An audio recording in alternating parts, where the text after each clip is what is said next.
A lot of our work at the Hawaii Research Center for Future Studies, or what we also call the Manoa School, is about crafting, creating, analyzing alternative images of the future. We are actually the only PhD program in the US that you can focus in alternative futures. And so a lot of the projects that we get and we receive and ultimately that we court have to do with creating those alternative scenarios, putting people through those scenarios, and then unpacking and processing preferred or sort of preferable aspects and working towards new visions for the futures. So some of the projects that we've done recently, we created a series of postcards based on the horizon scans we did for Asia Pacific 2040.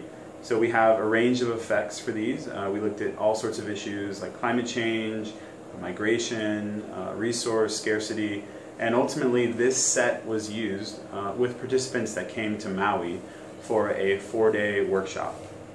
And the reason that we chose postcards was that this was a very clear and simple way that we could help to communicate alternative images, and then this was also a takeaway for participants. So we saw this as a way of bringing the futures into the present and actually having people play with the future in that space. And so a lot of our research and work has to do with finding creative or engaging ways of invoking the futures into the present today. We've been doing experiential futures in Hawaii for about 40 years. Over the last, I would say, 2 to 3 years, there's been an uptick in interest across Foresight with the emergence of design futures and finding more experiential ways of engaging. Recently, the Oxford Futures Forum just this year focused on design and experience. So there's been a long-standing tradition of this in Hawaii, and I think, thankfully, the broader field is opening up to finding creative ways of invoking the futures into the present.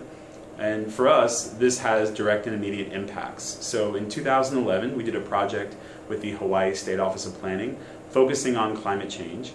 We created 4 experiential scenarios. So when participants walked into the room, they were actually living and breathing in those futures.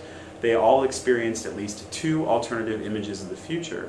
And then we had a facilitated workshop after that helped them think about what they found to be challenges, what were the opportunities, what were the preferable elements, and that ultimately led to a shift in the actual policy of the state. So Hawaii now is one of the few states to have actually shifted its development policies and include language with climate change.